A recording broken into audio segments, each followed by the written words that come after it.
Okay, good morning, kids. Good morning, everyone. I am going to share with you how you are going to write your results and discussion section of your publishable paper. So here I am going to share with you a sample publishable paper by my student, and this is where you are going to find insights how you are going to present na your results and discussion section. So take note that in this paper na siya duha ka research objectives. First, to determine the significant difference in students' performance before and after the intervention within group and compare the post-test performance between the control and experimental group.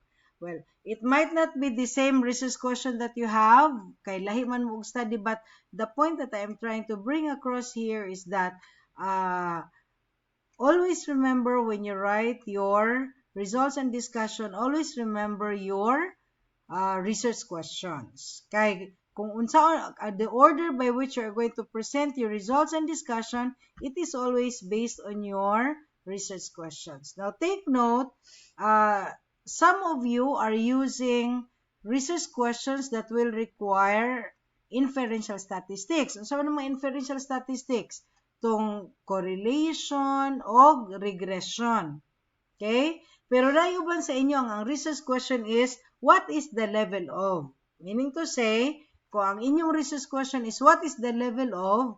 Ang inyong kinahanglanon ng statistics is mean and standard deviation lang. Therefore, dili siya inferential statistics but descriptive statistics. Okay. Pero kung ang inyong research question na anay, is there a significant difference between variable A and variable B? Or ang inyong research question is there a significant relationship between variable A and variable B? Or kung ang inyong research question is, does variable A predict or has an influence or has an effect to variable B? Then naana mo'y kinahanglan na mo og inferential statistics. So kung naay inferential statistics, magkinahanglan mo og statistical assumptions. Okay? Sige. Again, recap ta ha. Kung ang inyong research question is, ang keyword is, what is the level of? Kung sa ganito ang statistical tool nga inyong gamiton? Yes, mean and standard deviation.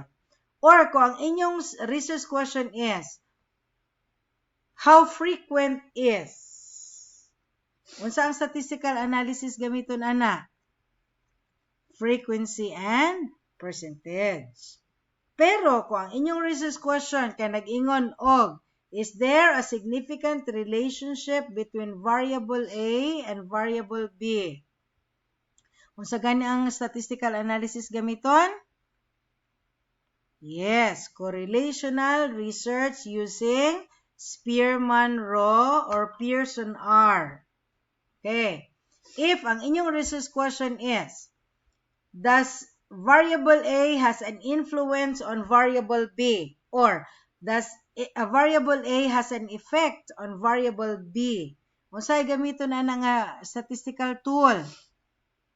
Okay, correct.